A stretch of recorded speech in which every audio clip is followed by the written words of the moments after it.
نبی مکرم صلی اللہ علیہ وآلہ وسلم کا طریقہ تعلیم حکمت، شفقت اور ایسی ہی چیزوں پر مشتمل تھا جس طریقے سے وہ بچوں کو پڑھایا کرتے تھے، بڑوں کو پڑھایا کرتے تھے، تعلیم دیا کرتے تھے۔ اگر میں تھوڑی سی بات کروں تو آپ ہمیشہ صلی اللہ علیہ وآلہ وسلم نرمی اور شفقت سے پیش آیا کرتے تھے، اور سختی یا بد اخلاقی کا مظاہرہ کہیں نہیں ملتا، کہیں ایسی مثال ہمیں نہیں ملتی، بلکہ ہمیشہ انہوں نے مثال ہی قائم کی۔ آپ صلی اللہ علیہ وآلہ وسلم نے خاص طور پر بچوں اور بڑوں سب کے ساتھ یکساں طور پر شفقت اور محبت ایسا ہی سلوک روا رکھا اور انہیں اچھے اور نیک کاموں کی ترغیب دیتے رہے۔ نبی مکرم صلی اللہ علیہ وآلہ وسلم کی تعلیمات ہماری زندگی کے لیے مشعل راہ ہیں اور کامیابی کی ضمانت ہے۔ اسی پہ ہم بات بھی کریں گے۔ معزز مہمان اسٹوڈیوز میں ہمیں جوائن کر چکے ہیں، تعارف کرواتا چلوں۔ ہمارے ساتھ موجود ہیں قاری عبدالمتین شاہین صاحب، معروف قاری ہیں، بڑا خوبصورت پڑھتے ہیں، استاد بھی ہیں، بچوں کو پڑھاتے بھی ہیں۔ ان کو ہم ویلکم کریں گے۔ قاری صاحب السلام علیکم۔ وعلیکم السلام ورحمۃ اللہ۔ خیریت سے ہیں ماشاء اللہ؟ الحمدللہ، آپ کیسے ہیں؟ الحمدللہ جی، آپ کی دعائیں۔ قاری صاحب کے ساتھ ایک اور بڑی پیاری شخصیت موجود ہے جن کو آپ سوشل میڈیا پہ دیکھتے رہتے ہیں، ویڈیوز ان کی دیکھتے رہتے ہیں۔ ان سے بھی ہم ڈیٹیل میں بات کریں گے اسی حوالے سے، اور چونکہ ان کا فوٹو بھی ہے تو ہم ان کو ویلکم کرتے ہیں۔ مفتی ڈاکٹر خلیق الرحمان صاحب اسلامک اسکالر ہیں، ان کو خوش آمدید کہیں گے۔ ڈاکٹر صاحب السلام علیکم۔ وعلیکم السلام۔ خیریت سے آپ؟ اللہ کا میٹھا اچھا ہوتا ہے لیکن ضرورت سے زیادہ تھوڑا میٹھا ہو جانا کبھی کبھی نقصان دہ بھی ہو جاتا ہے، تو ہماری کافی تھوڑی زیادہ میٹھی ہو گئی۔ کوئی مسئلہ نہیں، چلے ویلکم سر۔ آپ کا جیسے ٹاپک ہے اس کی مناسبت سے میٹھا ہی ٹھیک۔ جزاک اللہ، جزاک اللہ سر، جزاک اللہ۔ آپ کے آنے کا بہت شکریہ۔ میں گفتگو کا آغاز آپ سے کر لیتا ہوں۔ چونکہ آپ میڈیا پرسن ہیں، میڈیا پہ آپ کی ویڈیوز بھی رہتی ہیں، بولتے بھی ہیں، اور نظام تعلیم جو مدارس کا ہے اس سے بھی آپ جڑے ہوئے ہیں۔ آپ کیا سمجھتے ہیں کہ جو دینی مدارس ہیں انہوں نے بچوں کی جو تعلیم دینے کا دینی اسلوب ہے، جو اصل طریقہ ہے، وہ چھوڑ دیا ہے؟ میں خیال سوال تھوڑا سا اسپیسیفک ہو جائے نا، ہاں جی، حدود کو دیکھتے ہوئے اس کی لیمیٹیشنز ہو جائیں تو زیادہ اچھا ہوگا۔ ٹھیک ہے۔ شاید آپ اسلوب کے حوالے سے جو بات کرنا چاہ رہے ہیں نظامی صاحب، شاید وہ آپ مار دھاڑ کے حوالے سے بات کرنا چاہ رہے ہیں۔ ایگزیکٹلی میرا مطلب یہی ہے۔ تو معذرت کے ساتھ سب سے پہلے میں تو یہ بات کروں گا کہ اس کو مدارس کو بریکٹ کر کے بات نہیں کرنی چاہیے، انورٹڈ کامرس میں نہ لائیں اس کو، نہ لائیں۔ ٹھیک ہے، اسپیکٹرم بڑا کریں، درسگاہوں کے حوالے سے بات کی ٹھیک ہے، ٹھیک ہے، کیونکہ یہ بھی میں میڈیا کا اثر سمجھتا ہوں کہ جب اس حوالے سے بات کی جاتی ہے تو مدارس کو بریکٹ کر دیا جاتا ہے۔ ٹھیک ہے، ایسا نہیں کرنا چاہیے۔ درسگاہوں کی بات کی جائے، میں خود جہاں میری سکولنگ ہوئی ہے، اگر وہ استاد سن رہے ہیں تو میں ہاتھ جوڑ کے ان سے معافی چاہتا ہوں۔ ہمارے اسکول میں ایک استاد تھے، انہوں نے بس ایک مکہ مارا، بچے کو ڈھیر کر دیا، بچہ فوت ہو گیا۔ بچہ فوت ہو گیا؟ جی بچہ فوت ہو گیا۔ اس وقت چونکہ سوشل میڈیا یہ چیزیں نہیں تھیں، جی جی، اور وہ بچے کے گھر والے بہت اچھے تھے، انہوں نے استاد کو معاف کر دیا، استاد کی عزت کرتے ہوئے، جی تکریم معاف کرتے کر ہوئے۔ دیا۔ وہ 7th 8th کلاس کا لڑکا تھا، غالباً 7 8 یا 9th کا لڑکا تھا۔ ہمارے اسکول کا واقعہ ہے، اور ہمارا اسکول لاہور کا مشہور ترین اسکول میں سے ایک اسکول ہے جہاں سے میری اسکولنگ ہوئی ہے۔ وہاں استاد نے بس ایک باکسنگ ایسے مکہ مارا ہے، اس کے سینے پہ ہی، سیدھے سینے پہ مکہ مارا، بچہ ڈیر ہو گیا ادھر ہی۔ تو اس لیے جب بھی میں آپ سے ریکویسٹ کروں گا، آپ نے اس سلسلے میں محسوس نہیں کرنا، اس حوالے سے جب بھی بات کی جائے مدارس کو بریکٹ کر کے بات نہ کی جائے، ٹھیک ہے، بلکہ درسگاہوں کے حوالے سے بات کی جائے۔ اس میں دنیاوی مدارس بھی آ جائیں گے، اس میں ہمارے علم وحی والے مدارس بھی سارے آ جائیں گے، ان کی خوبیاں بھی آ جائیں گی، ان کی خامیاں بھی آ جائیں گے، سب کچھ آ جائے گا۔ ٹھیک ہے۔ اب میں اس حوالے سے بات کرنا چاہوں گا کہ جہاں تک بات ہے، چونکہ ہمارا تعلق مدارس سے بھی ہے، خود میں یونیورسٹی میں پڑھاتا بھی رہا ہوں، پڑھتا بھی رہا ہوں، سارا کچھ یہ ایک جو جس ایکسپیرینس سے ہم گزرے ہیں۔ اسلام دین متوازن ہے، وہ توازن کی بات کرتا ہے، وہ افراط و تفریط کا شکار نہیں ہوتا، وہ کبھی مار نہیں پیار کی بات نہیں کرتا، یا پیار نہیں مار کی بات بھی نہیں کرتا۔ یہ جو سلوگن آیا ہے ہمارے پاس مغرب سے آیا ہے کہ بچے کو آپ نے گھور کے بھی نہیں دیکھنا، مار نہیں پیار، یہ بھی ایک مینٹلی ٹارچر ہے، جی، ایسا نہیں ہونا چاہیے۔ جب ہم اسلام کی تعلیمات کو دیکھتے ہیں اوور آل مجموعی طور پر، اور اسلام کا مزاج دیکھتے ہیں، تو آپ بچے کے بارے میں دیکھیں، آپ بیوی کے بارے میں دیکھیں، یعنی جو ماتحت ہیں، بیوی کے بارے میں دیکھیں تو کیا کہا گیا اس میں کہ فَعِظُوهُنَّ وَاهْجُرُوهُنَّ فِي الْمَضَاجِعِ وَاضْرِبُوهُنَّ، وہاں بھی ضرب کے الفاظ ہیں۔ بیوی بالکل بھی اگر قابو میں نہ آئے تو آپ پھر وہاں اسے سزا دے سکتے ہیں. تو اسلام میں تو سزا کا تصور آ گیا. ہڈی پسلی تو ایک نہیں کرنی، وہ ایک الگ مسئلہ. ٹھیک ہے جی. ایک اب بچے کی طرف آ جائیں. نبی کریم صلی اللہ علیہ وسلم کی واضح حدیث ہے، اور یہ صحاح ستہ میں یہ حدیث شامل ہے، اور اسپیشل سنن ابی داؤد کی حدیث ہے، اور غالباً یہ 495 حدیث ہے. مروا اولادکم بالصلاۃ وہم ابناء 7 سنین. اپنی اولاد کو نماز کا حکم دیا کرو جب وہ ان کی عمر 7 سال کی ہو جائے. وَاضْرِبُوهُمْ عَلَيْهَا وَهُمْ أَبْنَاءُ 10. اور نماز نہ پڑھنے پر انہیں سزا دو، انہیں مارو جب ان کی عمر 10 سال ہو جائے. تو اسلام توازن، کتنا حسین توازن ہے کہ 7 سال کی عمر میں آپ نے ہاتھ نہیں اٹھانا، لیکن 10 سال کی عمر میں بچے نے اگر آپ کے سمجھانے پر بھی، واعظ و نصیحت پر بھی اگر اس نے نماز نہیں پڑھنی تو پھر آپ نے اسے مارنا. سختی پھر وہاں سے شروع. اب آپ دیکھیں کہ مارنے کا حکم والدین کو ہے. جی. کیا والدین اپنے بچوں کی ہڈی پسلی ایک کریں گے؟ کیا میاں اپنی بیوی کی ہڈی پسلی ایک کرے گا؟ وہ کوئی پاگل ہوگا. معروف طریقے پر یہ چیزیں ہماری سمجھ میں آتی ہیں. جی. اب اگر آپ مجھ سے یہ سوال کریں گے کہ بھائی پھر اس کی شرائط کیا ہے، تو اس پہ میں مزید بات یعنی کر میں یہ سکتا ہوں. کہنے لگا تھا کہ مار کی لمٹ پھر کیا ہے، جس سے ہم بات کر رہے ہیں ابھی، ایک سرٹن لمٹ ہوگی ڈیفینیٹلی. بالکل. اب میں اس پہ یہ بات کرنا چاہوں گا آج کے سینیریو میں. جی جی.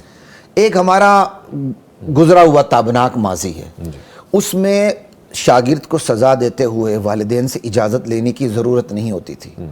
خود میں ایک ایسے ماحول میں پڑا ہوں کہ میرے والد ادارے کے سربراہ تھے، اور انہوں نے قاری صاحب کو کہہ رکھا ہوا تھا، جسے وہ پرانی والی بات جس کو آج تنقید کا لوگ نشانہ بناتے ہیں، محاورے تنقید کا نشانہ نہیں بنتے. محاورہ اپنا ایک اسپیسیفک مفہوم رکھتا ہے. گوشت آپ کا، ہڈیاں میری.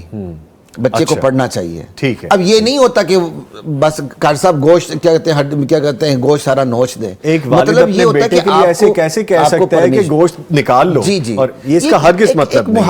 محاورہ ہے. ٹھیک ہے. میرے والد صاحب ادارے کے سربراہ ہوتے ہوئے انہوں نے قاری صاحب کو کہہ دیا تھا کبھی اسے محتمیم کا بیٹا نہ سمجھنا، اسے پڑھنا چاہیے. ٹھیک ہے جی. اب میں اس طرف آتا ہوں کہ چونکہ آج کے سینیریو میں والدین اتنے نرم و نازک ہو چکے ہیں، نہ صرف بچے برگر ہو چکے ہیں، والدین بھی برگر ہو چکے ہیں، کیونکہ وہی برگر بچے برگر والدین بن چکے ہیں. سوری میں آپ کی بات ہو چک رہا ہوں یہاں پہ. اچھا، اس چیز کو واضح کرنا بڑا ضروری ہے. اگر عام فہم میں اس جملے کو اگر سن لیا جائے تو اس کا مطلب وہی آتا ہے جو سمجھ میں آتی ہے، نظر میں آتی ہے بات، لیکن اس کا مطلب ہرگز یہ نہیں ہے کہ سختی بے شمار سختی. دیکھیں جی، اس کو واضح کیجئے. بالکل. اصل میں جو لوگ بالکل مار کے مخالف ہیں نا، ہاں جی، وہ اس کے لفظی مفہوم میں چلے جاتے ہیں. محاورے لفظی مفہوم نہیں رکھتے. محاورے ایک انڈرسٹوڈ مفہوم رکھتے ہیں جو عقل کے مطابق ہوں. اس کا یہ کہ بچے کو پڑھنا چاہیے، ہم مائنڈ نہیں کریں گے، آپ ان کو اپنی حدود کے اندر آپ مار سکتے ہیں. اب میں وہ شرائط جی اب میں وہ شرائط بتاؤں گا تو باتیں واضح ہو جائیں گی. ٹھیک ہے. آج کے سینیریو میں جہاں والدین انتہائی نرم و نازک ہو چکے ہیں، چاہے وہ اسکول ہوں، چاہے وہ دینی مدارس ہوں، وہ تب بچے پر ہاتھ اٹھائیں جب والدین سے اجازت لی ہو. وگرنہ آج کے والدین استادوں کو آ کر مدرسے میں یا اسکول میں آ کے قتل کر دیتے ہیں. ابھی حال ہی میں ایک واقعہ پیش آیا، اور ایک ایسے صوبے میں پیش آیا جو تمام صوبوں سے زیادہ دیندار ہے، اور ایسے لوگوں میں پیش آئے جو دیندار سمجھے جاتے ہیں. انہوں نے جناب علی قاری صاحب کوئی چھری سے ذبح کر دیا بھائی نے آ کے. ٹھیک ہے. آج کے سینیریو میں سب سے پہلی شرط یہ ہے کہ والدین نے مار کی اجازت دی ہو. ایک. دوسری بات یہ ہے کہ استاد بھی اگر مارتا ہے نا جی، اس کی نیت ٹھیک ہونی چاہیے. بسا اوقات استاد انتقام کے نشے میں مارتا ہے. اب یہ اس پہ زیادہ شاید موقع بھی نہیں ہوگا. علیحدہ سے ڈیبیٹ ہے یہ، علیحدہ سے ڈیبیٹ. دو باتیں. تیسری بات، جب استاد مارنے لگے غصے کی حالت میں نہ مارے. اسے بہت غصہ ہے، غصے کے وقت میں قاضی کو فیصلے کی اجازت نہیں ہے، تو قاری صاحب کو مار کی اجازت کیسے ہو سکتی ہے؟ قاری صاحب کو غصہ آیا ہوا ہے، غصے کو سنبھالے، جب اس کا غصہ ٹھنڈا ہو جائے پھر مصنوعی غصے کا اظہار کرتے ہوئے بچے کو مارے. 3 باتیں. چوتھی بات، جب بھی مارے شرعی حدود میں مارے، اتنی مارے جتنی شریعت نے اسے اجازت دی ہے. وہ انشاءاللہ آگے مزید باتیں آئیں. بالکل کریں گے. اور 5ویں بات کہ بچے کی صحت کو دیکھتے ہوئے ہاتھ اٹھائے.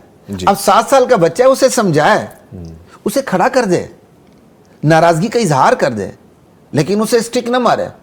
کیونکہ حدیث میں ہے کہ آپ نے مارنا ہے اگر نماز وہ چھوڑے 10 سال کی عمر میں، تو 10 سال کی عمر میں تک آپ نے اسے ضرب نہیں لگانی. ضرب کی عمر ہے ہی نہیں. ہاں وہ بچہ 10 سال کا ہو چکا ہے، آپ اس کی صحت کو سامنے رکھتے ہوئے، اس کی عمر کو سامنے رکھتے ہوئے پھر آپ اس پر ضرب لگا سکتے ہیں. ٹھیک ہے. تو اس کی صحت کو بھی آپ نے سامنے رکھنا ہے جی. ٹھیک ہے جی. اب آگے آتے ہیں، جب آپ بچے کو مارتے ہیں، یہ نہیں، ہم نے ایسے قاری صاحبان بھی دیکھے ہیں جی، سٹک ہاتھ میں لی، بیٹھے رہے، اچانک کھڑے ہو گئے. کھڑے ہونے کے بعد انہوں نے لائن سے پیچھے سے نابلی شروع کر دیا، بلا تفریق مارنا جی. شروع کر دیا. مولا جٹ کا کیا کہتے ہیں، سوٹا چلانا وہ شروع ڈنڈا کر چل دیا. گیا اس کا. ٹھیک ہے جی. ایسا نہیں ہونا چاہیے. بات یہ ہے کہ جس بچے کو آپ مار رہے ہیں اس کی نفسیات کو دیکھیں. وہ بچہ مار سے سمجھنے والا ہے یا پیار سے سمجھنے والا ہے. میں اعتراف کرتا ہوں یہاں بیٹھ کے کہ میری نفسیات کو میرے اساتذہ میں سب سے پہلے میرے کلاس 6 کے جو استاد تھے انہوں نے سمجھا تھا، جن کا نام محمد رمضان بھٹی ہے. اللہ تعالیٰ ان کی عمر میں برکت اور ان کی صحت میں برکت عطا فرمائے. ماشاءاللہ. وہ آج بھی میرے بیسٹ ٹیچر ہیں. ماشاءاللہ. انہوں نے میری نفسیات کو سمجھا تھا. اب وہ یہاں موقع نہیں بات کرنے کا کہ جس طرح پھر انہوں نے میرے ساتھ سلوک کیا، میں آج تک ان کے لیے ہاتھ اٹھا کے دعا کرتا ہوں. ماشاءاللہ. اسی نوٹ پہ اچھا کمپلیٹ کیجئے، میں نے آگے بڑھنا. اگلی بات، جب آپ نفسیات بچے کی اجازت دے رہی ہو، ہاں بھائی یہ بات یہ سمجھنے والا نہیں ہے، تو جب آپ مارتے ہیں تو تدریجی طور پہ سٹارٹ کریں. ٹھیک. یہ نہیں کہ اسے مارنا شروع کر دیں. بھائی پہلے اسے غصہ دکھائیں، ناراضگی کا اظہار کریں، گریجولی اوپر جائیں، ایک آدھ سٹک لگائیں. ٹھیک ہے. پھر بھی نہیں سمجھتا تو ایک تو آپ نے سر پہ نہیں مارنا، چہرے پہ نہیں مارنا، سطر پہ نہیں مارنا. چہرے پہ تو نبی علیہ السلام نے منع کیا کہ چہرے پر نہیں مارنا. سر نازک جگہ ہے. سطر قطعاً آج کے اس میڈیا کے دور میں اجازت نہیں دی جا سکتی کہ نہیں اسے کچھ نہیں ہوتا، پیچھے آپ نے اس کے ہپ پر مارنا شروع کر دیا. بالکل غلط. اور استادوں کو آج کل ہاتھ استعمال نہیں کرنا چاہیے، کیونکہ اب یہ جنسی تشدد بھی بڑھ رہا ہے درسگاہوں میں. اس لیے ہلکی سی سٹک ہو، ٹھیک ہے، اسے مارا جائے، اور مسلسل ایک ہی ہاتھ پر 3 دفعہ نہ مارا جائے. آپ نے ایک جگہ مارا، اب اس کو ضرورت پڑ گئی آپ دوسرے ہاتھ میں مار دیں. یہ نہیں کہ آپ نے الٹا ہاتھ کر دیا، آپ نے سیدھا ہاتھ کر دیا جہاں لگ رہا اور لگتا چلا جائے. ایسی بات نہیں ہونی چاہیے. بچے کی صحت کو، شریعت کی حدود کو سامنے رکھتے ہوئے مارنے کی اجازت ہے، لیکن وہ مار وہی ہو جو تنبیہ کے لیے ہو، انتقام کے لیے ہو. ڈاکٹر صاحب سے بھی میں نے بہت سی باتیں کرنی ہے، ہمارے تھوڑے سے آپس میں معاملات ابھی آگے بڑھیں گے کیونکہ یہ گفتگو ایسی ہے. قاری صاحب ہمارے ساتھ موجود ہیں. قاری صاحب ماشاءاللہ حفظ کے استاد بھی ہیں آپ، ماشاءاللہ خوبصورت طریقے سے آپ پڑھاتے بھی ہیں، پڑھتے بھی ہیں، سناتے بھی ہیں آپ ہمارے شوز میں.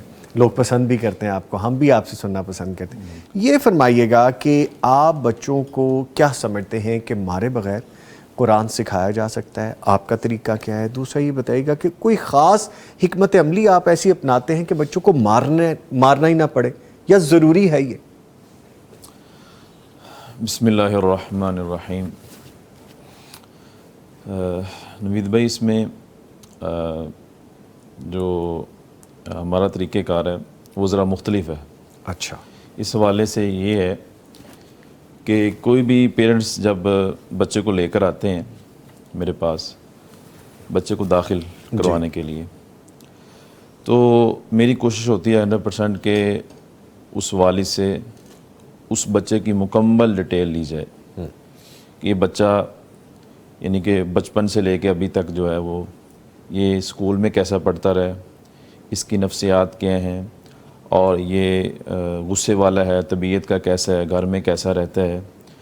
تو والد سے مکمل تفصیل لینے کے بعد جو ہے پھر بچے کو تھوڑا سا وہیں پر جج کر لیتے ہیں کہ اس کو کیسے ہم نے چلانا ہے یہاں پر. ٹھیک ہے. تو اس کے بعد پھر جو اساتذہ اکرام ہیں ان کو بتاتے ہیں کہ یہ بچہ اس طرح کا ہے، اس کی نفسیات یہ ہیں، اور یہ اس کا اس طرح کا ماحول ہے، آپ نے اس کو اس کے مطابق لے کر چلنا ہے. ٹھیک ہے. ہاں، اگر ہمیں وہیں پر مجھے پتہ چل جائے کہ یہ بچہ جو ہے یہ کوئی خاص دلچسپی نہیں رکھتا یا ذوق شوق نہیں ہے اس کا جو حفظ کے یا دین کے معاملے میں، اور گھر کا ماحول ایسا ہے کہ وہ دین کی طرف اتنا زیادہ ان کا اچھا ماحول نہیں ہے، تو ہماری کوشش ہوتی ہے کہ ان کو ذرا سمجھایا جائے کہ یہ آپ بچے کو بھی، والد کو بھی، کہ آپ ذرا تھوڑا سا ہمارے ساتھ جو ہے نا ہمارے ساتھ آپ نے کمپرومائز کرنا ہے. ٹھیک ہے. اور مین چیز جو میرا فوکس ہوتا ہے وہ یہی ہے کہ اساتذہ کی تربیت کی جائے. بچے کو جب وہ آیا اس کو فوراً اس کو استاد کو بلا کر جو ہے وہ سمجھایا جائے, بتایا جائے کہ بچے کی یہ نفسیات ہیں, یہ طریقہ ہے, اس کو اس کے مطابق لے کر چلیں. جیسے آپ فرما رہے ہیں بچے کی تربیت سے پہلے انسٹرکٹر, استاد, معلم کی تربیت زیادہ ضروری ہے, بالکل, تاکہ وہ بچوں کو اس طریقے سے لے کے چلے. بالکل بالکل. استاد ہی وہ ہے جو بچوں کی سائیکی کے مطابق, نفسیات کے مطابق, رویوں کے مطابق ایک ایک بچے کو ہینڈل کرے, نہ کہ سب کو ایک طریقے سے لے کے چلے. جی, اس میں یہی ہے نا, دیکھیں نظامی بھائی کہ ہمارے لیے رسول اللہ صلی اللہ علیہ وسلم کا اسوہ جو ہے بحثیت معلم ہمارے سامنے ہے. آپ صلی اللہ علیہ وسلم اصحاب صفا کو پڑھایا کرتے تھے, اپنے اصحاب کو, تو ان کی نفسیات کو دیکھ کر اسی طرح کوئی بھی نبی صلی اللہ علیہ وسلم کے پاس کوئی مسئلہ لے کر آتا تو آپ صلی اللہ علیہ وسلم اس کو اس کی نفسیات کے مطابق دے کر اس کو اس کا جواب دیا جاتا. ٹھیک. تو تعلیم میں بھی یہی ہے, خاص طور پر جو صبح تحفیظ القرآن ہے, حفظ القرآن ہے, اس میں بھی یہی چیز ہے کہ آپ کوئی بھی بچہ ہے نا تو اس کو اس کی نفسیات کے مطابق سمجھ کر اس کو پھر چلانا چاہیے. ٹھیک ہے, ٹھیک ہے. اس پہ گفتگو مزید آگے کرنی ہے. مجھے اپنا ایک ذاتی مشاہدہ یاد آ گیا. I was in 8th class doctor صاحب, اور میں بڑا شائننگ قسم کا برائٹ بچہ تھا, dramas, P T V dramas میں آتا تھا, ہر چیز میں پارٹیسپیٹ کرتا تھا. سو میں ایک پرومیننٹ بچہ تھا جو پورے اسکول میں, ہمارا سینٹرل ماڈل ہائی اسکول ہوا کرتا تھا اس دور میں, تو ہم وہی پرانے ساتھی مل گئے. تو اس دور میں یہ ہوتا تھا کہ کوئی بھی چیز میں کرتا تھا تو پتہ ہوتا تھا کہ یہ تو وہی بچہ ہے جو ٹی وی میں آتا ہے, یا یہ وہی بچہ ہے جو فلاں ٹیبلو میں تھا یا فلاں پارٹیسپیشن. تو آئی واز اے پرومیننٹ کڈ. مجھے لگتا ہے کہیں نہ کہیں مجھے لیوریج ملتا تھا, مجھے اس طرح سے. آئی واز اے برائٹ کڈ, پڑھنے میں بھی میں اچھا تھا, پہلی 10 پوزیشنز میں ہمیشہ رہتا تھا, لیکن کبھی مجھے ڈنڈے سوٹے نہیں چلے. ہمارے 8th کے ایک ٹیچر تھے, اللہ تعالیٰ ان کو غریق رحمت کرے, انہوں نے باقاعدہ ڈنڈوں کے نمبر رکھے ہوئے تھے. یہ 8 نمبر کا ہے, یہ 6 نمبر کا ہے. جو جتنا سٹبن بچہ ہوتا تھا اس کے لیے اتنا موٹا ڈنڈا ہوتا تھا, اور جتنا میری طرح کا تھوڑا سا کم شرارتی ہوتا تھا اس کو نرم سی چابک سے کام چل جاتا تھا. سو یہ اس دور کی بات تھی کہ تب بھی, یعنی یہ ہمیشہ سے چل رہا ہے. لیکن جیسے ابھی فرما رہے تھے قاری صاحب, ڈاکٹر صاحب, نبی مکرم صلی اللہ علیہ وسلم نے جس طرح تربیت فرمائی صحابہ کرام کی, کیا وہ سختی کیا کرتے تھے؟ ان کا انداز کس طرح ہوا کرتا تھا؟ کیونکہ ہمیں تو انسپریشن وہی ہے, ہم نے وہی لے کے چلنا ہے آگے. وہ کیا تھا؟ بسم اللہ الرحمن الرحیم. دیکھیں نظامی بھائی کہ مار اور پیار یہ ساری چیزیں تو بچپن اور لڑکپن سے عمومی طور پہ تعلق رکھتی ہیں نا. جی. نبی علیہ السلام کے سامنے تو بڑی عمر کے صحابہ ہوتے تھے. جی. ٹھیک ہے, وہاں آپ جلال میں بھی آ جاتے تھے. جیسے حضرت عمر فاروق رضی اللہ تعالیٰ عنہ نے تورات کی جب اوراق پڑھے, جی, ٹھیک ہے, تو نبی علیہ السلام غصے سے آپ کا چہرہ مبارک سرخ ہو گیا, اور حضرت عمر دیکھ نہیں رہے تھے. ابو بکر نے توجہ دلائی کہ اللہ کے رسول کے چہرے کو تو دیکھو آپ.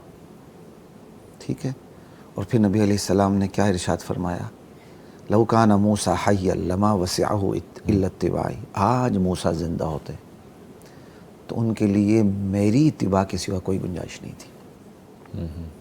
لیکن آپ نے غصے اور جلال میں یہ ارشاد فرمایا, اظہار کیا. جی جی بالکل.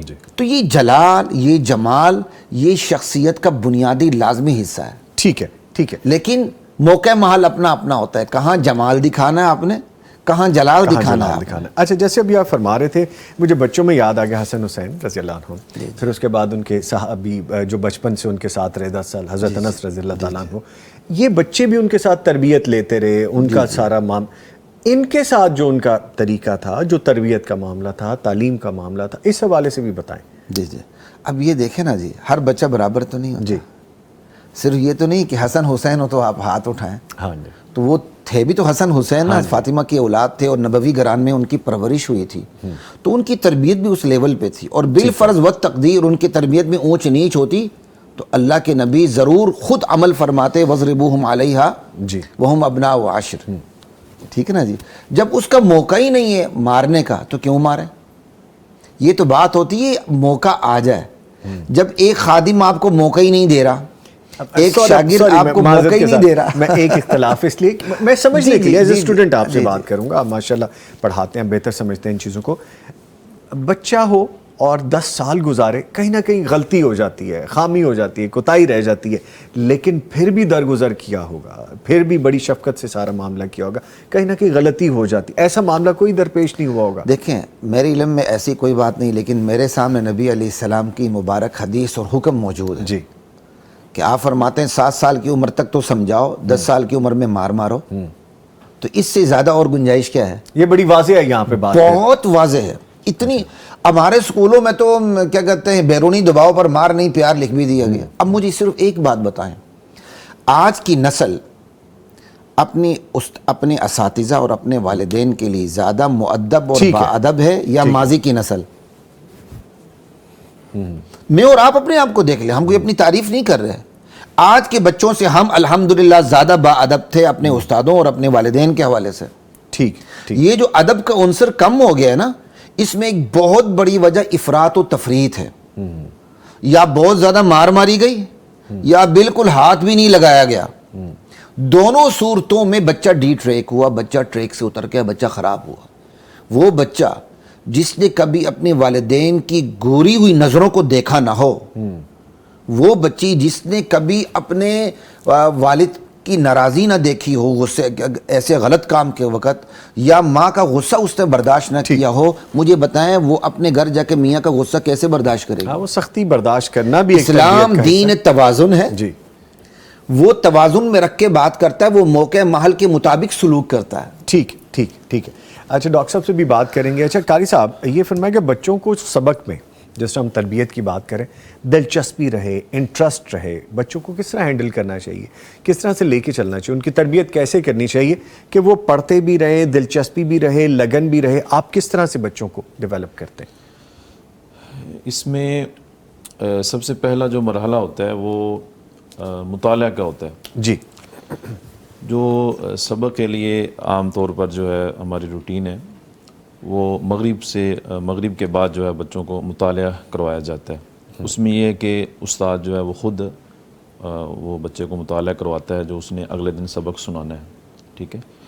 اور کوشش ہوتی ہے کہ اچھے طریقے سے وہ مطالعہ بچے کو کروایا جائے. ٹھیک ہے. پھر وہ بچہ رات کو یاد کرتا ہے. ٹھیک ہے. مغرب سے لے کے عشاء تک. تو اس طرح وہ صبح جب آتا ہے تو وہ اپنا اس کو تقریباً 70-80% اس کو یاد ہوا ہوتا ہے. تھوڑا بہت وہ یاد کر کے سنا دیتا ہے. ٹھیک ہے. اور اس کے بعد پھر ہمارا جو طریقہ کار ہے وہ یہ ہے کہ جو ایک استاد سے پہلے ایک نگران ہم نے مقرر کیا ہوا ہے. ٹھیک ہے. وہ بچہ جو ہے پہلے سبق جو ہے پہلے نگران کو سناتے ہیں. ٹھیک ہے. وہاں سے اگر وہ پاس ہوتا ہے پھر استاد کے پاس آتا ہے. ٹھیک ہے. اس میں یہ ہوتا ہے کہ عام طور پر صبح کے وقت جو اساتذہ ہیں وہ ذرا تھوڑی سی طبیعت غصے والی ہوتی ہے یا اس طرح. تو ہم نے کوشش یہ کی ہے کہ بچے ظاہری بات جب آتے ہیں سامنے وہ سبق اچھا سنائیں گے یا غلطی ہو جائے گی تو استاد کو غصہ آ جائے گا تو ذرا ڈانٹ ڈپٹ نہ کر دیں. تو ہم نے اس کا طریقہ یہ رکھا ہے کہ پہلے نگران کو وہ سبق سنائے تاکہ جو بھی کمی پیشی ہے وہیں پہ ختم ہو جائے, ٹھیک ہو جائے, وہاں فائنل جا کے نا وہ یعنی کہ سب کچھ وہاں پہ کمپلیٹ ہو کہ یہاں پہ آئے تاکہ ہم یہاں پہ نوبت آنے دیتے ہی نہیں ہے, سختی والی بات نہ. اچھا میرے پاس ایک بڑا اچھا کمنٹ ہے آپ کے لیے, قاری عبدالمتین صاحب کو میرا سلام کہیے گا. ماشاءاللہ قاری صاحب بہت پیارا قرآن پڑھتے ہیں, اللہ تعالیٰ آپ کے علم اور عمل میں برکت عطا فرمائے, آمین. مسز شاہین فرام کینیڈا, یہ آپ کے لیے خاص طور پہ میسیج آیا ہے. لیں جی, گفتگو جاری ہے, ابھی مزید باتیں بھی ہم اس میں شامل کرنے والے ہیں. ڈاکٹر صاحب بھی موجود ہیں, قاری صاحب بھی موجود ہیں, ملتے ہیں ایک وقفے کے بعد. قاری عبدالمتین شاہین صاحب ہمارے ساتھ موجود ہیں, ڈاکٹر ہمارے ساتھ مفتی ڈاکٹر خلیق الرحمان صاحب موجود ہیں. گفتگو جاری ہے, اسی سلسلے کو سر ہم آگے لے کے چلیں گے. اکثر میڈیا پر یہ ہوتا ہے کہ مدارس پر تنقید کو اسلام پر حملہ بول کے ذرا ایک علیحدہ ورڈک دے دیا جاتا ہے. مجھے یہ لگتا ہے یا کیا یہ لگتا ہے, کیا یہ رویہ اصلاح کرنے کی راہ میں رکاوٹ نہیں بنتا؟ بسم اللہ الرحمن الرحیم. اس میں دو چیزیں ہیں نظامی بھائی. اصلاح کا کبھی انکار نہیں ہونا چاہیے, جی ٹھیک ہے نا جی. آپ جتنے بھی 100% درست ہوں, آپ پہ کوئی تنقید کرے نا جی, تو بہرحال تنقید کو سننا چاہیے جی, کیونکہ ہمیشہ اچھائی کی گنجائش موجود رہتی ہے, ہمیشہ موجود رہتی ہے. Room of improvement is always there, یہ گنجائش موجود رہتی ہے. موجود. اب سوشل میڈیا پہ ہم دیکھتے ہیں, یقین کیجیے کہ میں گالیوں سے زیادہ توجہ دیتا ہوں جو مجھ پہ تنقید کرے, تعریف سے زیادہ توجہ دیتا ہوں تنقید پہ. ٹھیک ہے, کوئی تعریف کرے جی تو اللہ کا شکر ہے, ٹھیک ہے, یہ بھی اللہ تعالیٰ کی طرف سے ایک انعام ہے, لیکن تنقید کرے تو بہرحال میں ذرا تھوڑا سا اپنا ایکس رے کرنے کی کوشش کرتا ہوں. آیا یہ بات ایسے ہے جی بھی؟ جی کہ کیا یہ خامی مجھ میں ہے کہ نہیں ہے, تو ہم اصلاح کی کوشش کرتے ہیں, نہیں تو اوپر سے گزار دیتے ہیں. ٹھیک ہے نا جی, کوئی بات نہیں.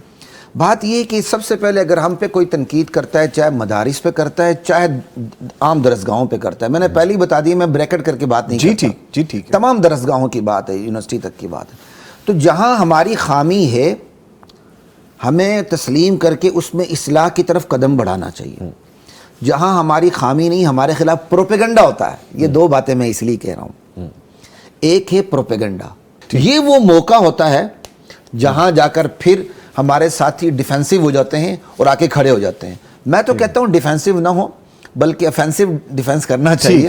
ٹھیک ہے, جو ہم چونکہ ہم نے گاڑ کا پانی پیا, ہم کالج میں بھی پڑھے ہیں, لاء کالج میں بھی پڑھے ہیں, یونیورسٹی میں بھی پڑھے ہیں, پی ایچ ڈی کی سطح پڑھے ہیں, پی ایچ ڈی ہم کرواتے بھی نہیں الحمدللہ. سر جیسے آپ فرما رہے ہیں اس کا مطلب ہے بچوں کو ٹریننگ کے ساتھ ساتھ سب سے پہلے جیسے ابھی قاری صاحب نے کہا, ان انسٹرکٹرز کو, اساتذہ کو, آپ کے جو مینٹور ہیں جن کی ہم بات کرتے ہیں, ان کو ٹریننگ کی ضرورت ہے, ان کو ٹریننگ بھی دینی چاہیے, ان کو بھی بتانا چاہیے کہ ان کی تربیت بھی ہونی چاہیے. یہ ٹو وے ٹریفک ہونا چاہیے. فرمائیے گا اس سے. معلم کی تربیت بہت ضروری ہے, چاہے وہ معلم مدرسے دینی درسگاہ کا ہو چاہے دنیاوی درسگاہ کا ہو. جی لیکن عموماً یہ دیکھا گیا ہے کہ الحمدللہ دینی درسگاہوں میں تو معلم اپنے ایک دائرے میں رہتا ہے. جہاں تک دنیاوی درسگاہوں کی بات ہے, آپ بھی وہاں سے آئے ہوئے ہیں, آپ دیکھیں کہ جس یونیورسٹی میں پڑھاتا رہا ہوں وہاں یونیورسٹی کے کارڈ پہ اسٹوڈنٹ نہیں لکھا ہوتا تھا, پارٹیسپینٹ لکھا ہوتا تھا. جی مطلب آپ پارٹیسپیٹ کر رہے ہیں, اس کا مطلب آپ نے ایک یونیورسٹی نہیں کھولی ہوئی, آپ نے ایک بزنس کا ادارہ کھولا ہوا ہے جس میں ایک ٹول کے طور پر آپ استاد کو استعمال کرتے ہیں, اور اس میں بنیادی کردار طالب علم کا ہے کیونکہ طالب علم فیس دیتا ہے. یہ دیکھیں نا, تعلیم برائے فروخت ہے نا, ہمارے یہاں پلاٹ برائے فروخت کی طرح تعلیم بھی برائے فروخت ہے. یہ ہمارا ایک الگ موضوع ہے, کبھی آپ اس پہ ضرور بات کیجیے گا, میں مشورہ دے رہا ہوں کہ ہمارے اس معاشرے میں جو تعلیم برائے فروخت کا کانسیپٹ یہ رچ بس گیا ہے نا, اس نے وہ حشر نشر کر دیا ہے. اساتذہ کی رہی صحیح عزت بھی ختم ہو گئی ہے, اساتذہ بھی کمرشل ہو گئے ہیں.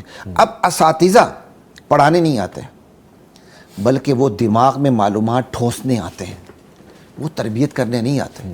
وہ دماغ میں معلومات ٹھونسنے آتے ہیں, اور دماغ میں معلومات ٹھونسنے اس لیے آتے ہیں تاکہ یہ 4 سال کے بعد ڈگری لے کے جب جائے, جو اس نے ڈگری خریدی ہے, ٹرم سسٹم ہو گیا نا جی. اب وہ تو جو ایک دفعہ ایک طالب علم یونیورسٹی میں داخل ہو جائے, بہرحال اس نے نکلنا ضرور ہے ڈگری لے کے.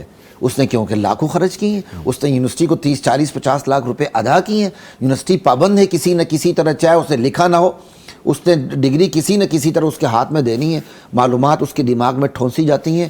اب وہ مارکیٹ میں جاتا ہے, چونکہ اس نے پیسے خرچ کیے ہیں, انویسٹ کیے ہوتے ہیں, اس بل بوتے پر وہ پھر پیسہ اپنی طرف کھینچتا ہے. تربیت کہاں گئی؟ تربیت کا تو نام و نشان نہیں ہے. اب ایک میں یونیورسٹی کی چھوٹی سی آپ کو 2 مثالیں دے دیتا ہوں اپنی. میں پڑھانے کے لیے جیسے ہی داخل ہوا کلاس روم میں یونیورسٹی میں, بڑی نامور یونیورسٹی ہے, بچوں نے بتایا کہ جی آپ سے پہلے ہماری ایک فیمیل ٹیچر ہیں وہ پڑھا کے گئی ہیں. تو لڑکا بیٹھا ہوا تھا, اس نے بولی بینچ کے اوپر دونوں اپنی ٹانگیں پاؤں اٹھا کے بینچ پہ رکھ دی جہاں بکس رکھی جاتی ہیں. تو ٹیچر نے کہا بیٹا ایسا نہ کرو, کیا کر رہے ہو؟ اس نے کہا سر میڈم میری مرضی, آپ کون ہوتی مجھے روکنے والی, یعنی میرا جسم میری مرضی نا.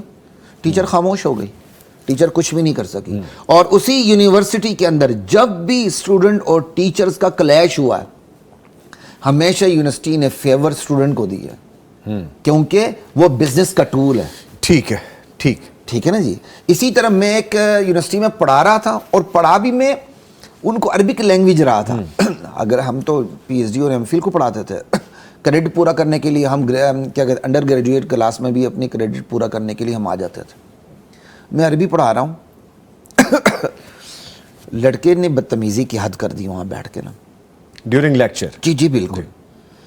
تو بدتمیزی صرف زبان سے تو نہیں ہوتی, اپنے ایکشن سے ہوتی, سارا کچھ ہوتا ہے. میں نے اسے سمجھانے کی کوشش کی, تو بچوں نے یہ بھی بتایا جی فلاں یہ ضلع کا فلاں بڑا جاگیردار قاتل جاگیردار ہے, زمیندار ہے, یہ اس کا بیٹا ہے, تو فلاں ہے ٹمکانا.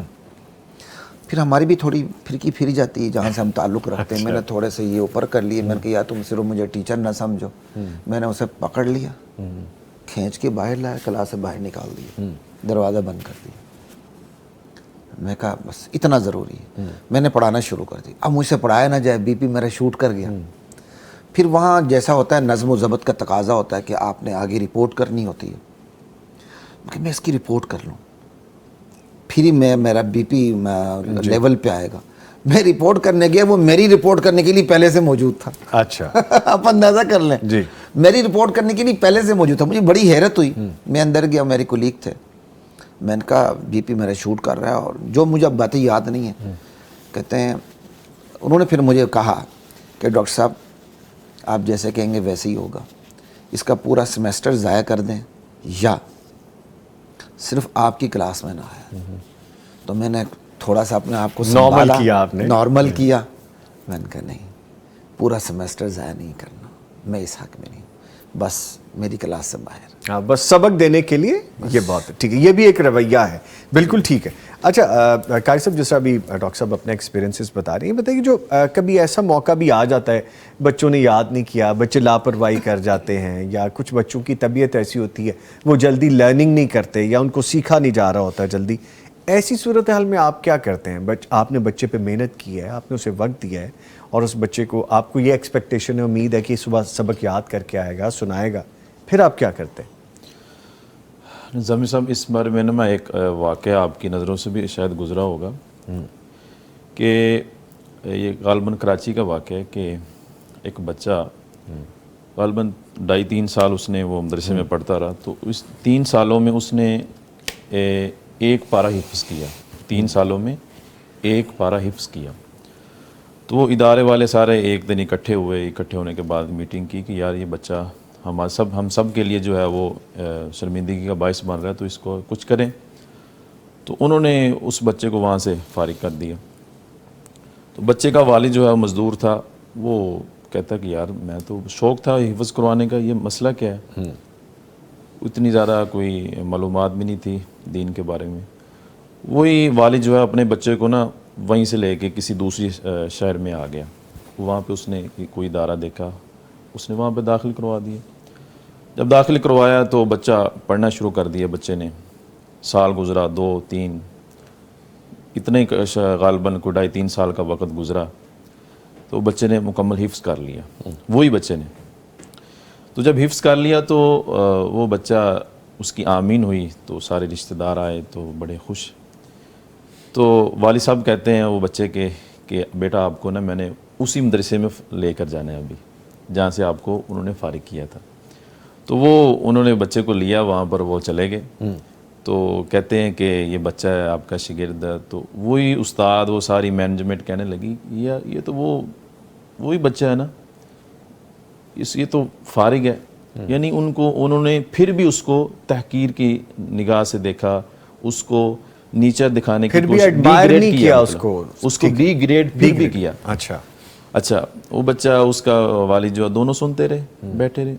اس کے بعد نا پھر وہ کہنے لگے کہ قاری صاحب میں ایک عرض کرنا چاہتا ہوں, بچہ تو یہ وہی ہے, اس کا نام بھی وہی ہے, یہ والد بھی وہی ہے, لیکن میں یہ چاہتا ہوں کہ اب اس نے مکمل حفظ کر لیا ہے, آپ اس کا امتحان لیں, آپ اس کا امتحان لیں. اچھا, جب اس کا وہ امتحان لیا نا تو اس کا والد کہتا ہے قاری صاحب صرف امتحان نہیں لینا بلکہ ڈبل امتحان لینا. امتحان نہیں لینا, مشکل در مشکل کریں, ڈبل امتحان کیا لینا کہ آپ نے ایک مثال سورۃ الفاتحہ آپ نے سیدھی پڑھی ہے نا, آپ نے اس سے الٹی بھی سننی ہے. سیدھی پڑھی ہے نا, الحمدللہ رب العالمین, کہ یہ رٹا تو نہیں ہے, یہ یاد ہے بالکل. تو آپ نے جب سیدھی پڑھ لی ایک دفعہ, پھر الٹی بھی آپ نے سننی, غیر المغضوب علیہم ولا الضالین, پھر اسی طرح بیک آپ نے جانا ہے. تو استاد نے وہ اس کا ٹیسٹ لیا, سب کچھ کیا, وہ الٹا بھی سنا. وہ بچہ ماشاءاللہ پورے قرآن اس کو ازبر یاد. استاد وہ پریشان بھی ہو رہا ہے اندر سے, وہ اور خوش بھی ہو رہا ہے کہ یار یہ وہ بچہ ہے, یہ جنہوں نے, ہم ساری کمیٹی نے, ہم سب اساتذہ نے, بہت بڑا ادارہ تھا وہ, ہم نے اس کو صرف اس لیے یعنی کہ بھیج دیا تھا کہ یہ پڑھ ہی نہیں سکتا, کہ یہ ناممکن ہے. یہ اتنا نالائق بچہ ہے جس کو ہم نے بھیج دیا تھا، اور آج یہ اس قدر جو ہے وہ لائق کیسے ہو گیا؟ لائق کیسے بن گیا؟ اچھا، وہ سب اساتذہ اور مینجمنٹ کہنے لگی یار جس نے اس استاد کا، جو اس کا استاد ہے، اس نے حفظ کروایا، ہمیں اس کے پاس لے کر چلو. کہتے اس کا آپ جہاز کی ٹکٹ ہمارے ذمہ، ہم سب کو نا اس استاد کے پاس لے کر چلو. وہ سارا انہوں نے مینج کیا، وہ اس استاد کے پاس چلے گئے. تو جب دیکھا تو اس سے پوچھا استاد سے کہ کیا ماجرا ہے کہ آپ نے، یہ تو نالائق بچہ تھا، اس کے اندر یہ خامی تھی، یہ خامی تھی، یعنی کہ انبار لگا دیے خامیوں کو انہوں نے، کہ یہ یعنی کہ انہوں نے سارے تجربات اپنے وہ کہتے کہ ہمارے ناکام ہو گئے اس کے اوپر، بچے کے اوپر. آپ نے اس کو کیسے لائق کر دیا، اس کو بڑھا دیا اور حفظ کروا دیا اور اتنا ازبر یاد کروا دیا قرآن پاک. کہتے یار میرا کوئی خاص طریقہ تو نہیں ہے، تو جیسے آپ پڑھاتے میں بھی ویسے ہی پڑھاتا ہوں. صرف خاص بات حال پتہ یہ ہے کہ بچے جب رات کو سو جاتے ہیں نا تو میں وضو کرتا ہوں، وضو کرنے کے بعد میں مصلی پہ آ جاتا ہوں، 2 رکعت پڑھتا ہوں اور اس بچے کے لیے خاص دعا کیا کرتا ہوں. اللہ اکبر، اللہ اکبر. اس بچے کے لیے اللہ اکبر خاص دعا کیا کرتا تھا تہجد کے وقت کہ اللہ یہ بچہ، یہ جس نے سب اساتذہ نے، مینجمنٹ نے، دنیا نے اس کو چھوڑ دیا ہے، ٹھیک ہے، اس کو نالائق کہہ دیا، پتہ نہیں کیا کیا کہہ دیا، لیکن اس بچے کا اور اس کے والد کا اتنا شوق ہے کہ یہ میرا بچہ پڑھ لے، لیکن اس دعا نے اس بچے کو اس قابل بنا دیا، ناممکن کو بھی جو ہے ممکن کر دکھا. مجھے اتنی اچھی انسپریشن ڈاکٹر صاحب ان کی اس بات سے ملی ہے نا. میں پرسنلی ایسے بہت سے اساتذہ کرام کو جانتا ہوں کہ جو اپنے بچوں کے لیے، جو ان کے اسٹوڈنٹس ہیں، ان کے لیے درد رکھتے ہیں، بالکل، ان کے لیے باقاعدہ دعائیں کرتے ہیں، ان کے لیے خاص اہتمام کرتے ہیں. ایسے بہت سے ٹیچرز ہوں گے، آپ کی بھی نظر میں ہوں گے، آپ بھی جن کی مثال دے رہے ہیں. تو یہ وہ مثالیں ہیں کہ جن کو سامنے آگے رکھنا چاہیے. اچھا سر، ڈاکٹر صاحب جیسے بھی ہم کچھ دیر پہلے بات کر رہے تھے، وہ ایسے انسٹیٹیوشنز کے جو پروفیشنل انسٹیٹیوشنز ہیں، سو کالڈ ہم کہہ لیتے ہیں کہ آج کی تعلیم کے دور جدید کے انسٹیٹیوشنز ہیں، وہاں پہ بھی بچے پروفیشنل ٹریننگز لے رہے ہیں، وہاں پہ 14 سال 16 سال پڑھتے ہیں باقاعدہ، اور پھر کوئی نہ کوئی ہنر لے کے وہاں سے نکلتے ہیں. ایک طرف یہ مثال بھی ہے، تو یہاں پہ بچوں پہ جہاں پہ اس طرح کی سختی بھی نہیں ہے، وہ بھی کچھ نہ کچھ بن کے نکلتے ہیں وہاں سے پروفیشنلی. دونوں رویے ہمارے سامنے پیرلل ہیں، اس پہ کیا کہیں گے؟ دونوں رویے کون سے؟ ایک تو یہ جو ہم تشدد کی بات کر رہے ہیں کہ اس کے بغیر تو ٹھیک ہو ہی نہیں سکتا، کہیں نہ کہیں ضرورت ہے، لیکن آپ نے کہا کہ کہیں نہ کہیں، ناٹ اوور آل. تو یہ دونوں رویے ہمارے سامنے ہیں نا، ایک طرف ایک تو تشدد کا ہو گیا، ایک بالکل عدم تشدد کا ہو گیا. ٹھیک ہے نا جی. تو نظامی بھائی بات یہ ہے کہ جہاں ضرورت پڑنے پر مارنے کی بات ہے اسے تشدد کہنا ہی غلط ہے. اچھا، وہ تشدد نہیں ہے، وہ تربیت کا ایک لازمی حصہ ہے. جلال اور جمال کہہ سکتے ہیں اس کو، کہ آپ نے ایک جلال والا رویہ دکھا دیا اور ایک جمال والا رویہ دکھا دیا. اللہ تعالیٰ میں غضب کا پہلو ہے، اسی اللہ میں رحمت کا پہلو بھی ہے، لیکن غضب کا پہلو اپنے مقام پر ہے، رحمت کا پہلو اپنے مقام پر ہے، لیکن رحمت اور غضب کے پہلو میں رحمت کا پہلو غالب ہے. جی بالکل اسی طرح ہم نے اللہ کے اخلاق کو اٹھانا ہے. جیسے کہا جاتا ہے تخلقوا باخلاق اللہ، خدائی اخلاق کو اپنانے کی ضرورت ہے، خدائی اخلاق کو بندہ اپنائے.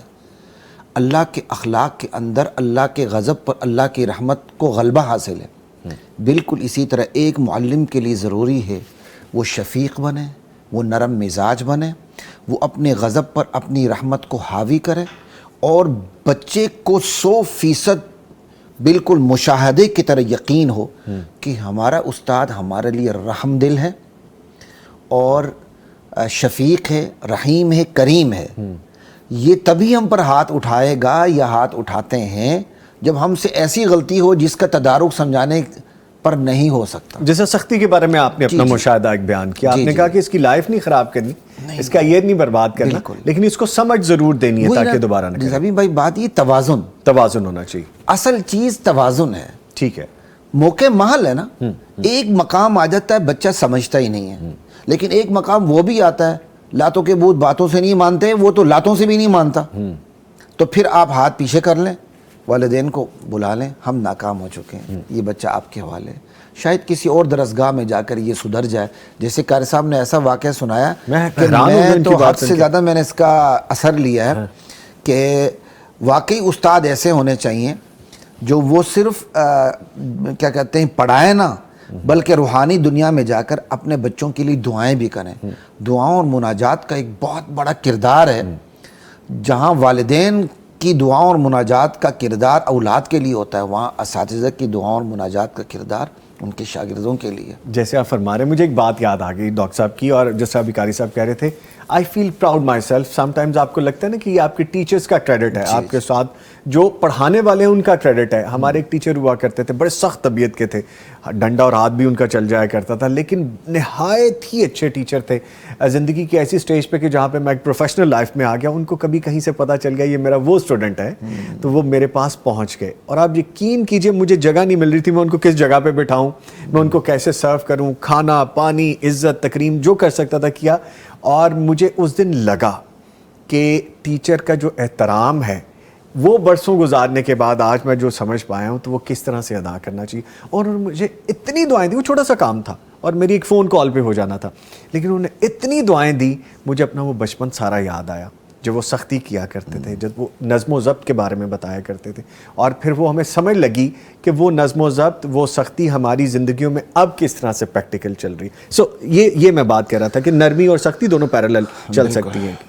نرمی اور سختی کے علاوہ جو استاد کا اپنا کردار ہے نا جی، اللہ اکبر، وہ کردار بچے میں سما جاتا ہے جی، اور بچے پر اثر انداز ہوتا ہے. اور لکیلی اچھا کردار ہو تو وہ بچہ پوری زندگی اس کردار کو لے کے چلتا ہے. اسکول میں تھے، پہلے دن میں جب اسکول میں گیا 6 کلاس میں، چھٹیاں ہوئیں، سر نے مجھے کہہ دیا بیٹا میں ٹیوشن پڑھاتا ہوں آ جانا. میں چھٹیوں میں نہیں گیا. چھٹیاں ختم ہوئیں تو انہوں نے برا منایا، بیٹا آپ ٹیوشن پڑھنے نہیں آئے. میں نے گھر میں بات کی کہ ابو نے کہا کون ہے؟ میں نے کہا جی میرے کلاس انچارج ہیں، پڑھاتے اچھا ہیں. کہا چلے جائے کرو. میں گیا، ایڈوانس فیس دیتے ہیں تو مجھے پتہ بھی نہیں تھا. مہینہ ختم ہونے پر میں فیس لے گیا. بچے تو ایڈوانس دے رہے تھے شاید، ممکن ہے، تو میں سمجھ رہا تھا کہ وہ مہینے ختم پہ میں نے جا کے فیس دی تو سر بہت برا مان گئے. کہا بیٹا میں نے آج تک کسی کو نہیں کہا میرے پاس ٹیوشن پڑھو. آپ کو کیوں کہا؟ آپ میرے کلاس کے حافظ بیٹے ہو، میرے لیے فخر کا باعث ہے کہ میں آپ کو پڑھاؤں. میں نے آپ کو اس لیے نہیں کہا تھا کہ آپ مجھے فیس دیں. 3 سال پڑھایا، 3 سال فیس نہیں لی. ماشاءاللہ. اب ان کا جو کردار ہے صرف فیس لینے کا نہیں ہے، بلکہ ان کی رحمت اور شفقت کا جو کردار میرے اوپر جو ایک چھاپ پڑی ہوئی ہے، میں زندگی میں نہیں بھولتا. اسی طرح لاہور بورڈ کے مقابلے ہوئے حسن کرت کے، شاید میں گھر سے پیسے لانا بھول گیا تھا یا کوئی ایسی بات تھی. اسکول کے جو ہمارے قاری صاحب تھے، ٹیچر تھے، اب ان کے ساتھ ہم نے لاہور بورڈ میں جہاں کمپٹیشن ہو رہا تھا ہم نے وہاں جانا تھا. شاید یہ کلاس 6-7 کی بات ہے. سر نے پوچھا بیٹا پیسے ہیں؟ شاید میں نے ادھر ادھر کوئی بات کر دی ہو، چھپانے کی تو میں نے کوشش کی ہوگی، شاید وہ باڈی لینگویج سے پہچان گئی. استاد تھے نا، انہوں نے میری جیب میں پیسے ڈال دیے. اس وقت شاید 20 روپے تھے، کتنے تھے وہ تو 20 روپے آج کے 200 300 500 سمجھ لیں. تو کیونکہ ہماری کرنسی تو حد سے زیادہ ڈی ویلیو ہو گئی نا جی. اگلے دن میں وہ خرچ کیا جو بھی ہوا، میں نے کہا میرے ذہن میں یہ تھا کہ سر نے مجھے ادھار دیے.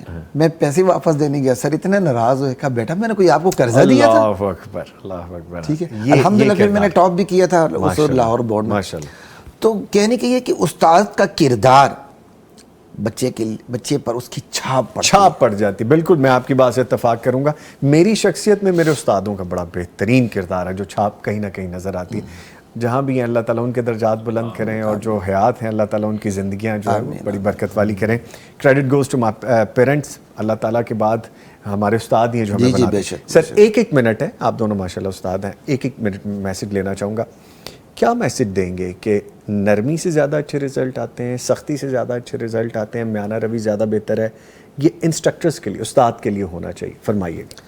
استاد کے لیے یہ ہے کہ جی وہ میں نے جیسے ہی وہ بات کی درمیان میں بات آ گئی تھی کہ اسلام دین توازن ہے، جلال اور جمال دونوں ہیں، لیکن جمال کو جلال پہ غلبہ ہے کیونکہ اللہ کی رحمت کو اللہ کے غضب پر غلبہ ہے. ٹھیک، آپ جمال کو غلبہ دے کے چلیں، جہاں جلال کی ضرورت پیش آئے وہاں اپنے جلال کو استعمال کر لیں، شرعی حدود کے اندر، بچے کی عمر کو دیکھتے ہوئے، صحت کو دیکھتے ہوئے.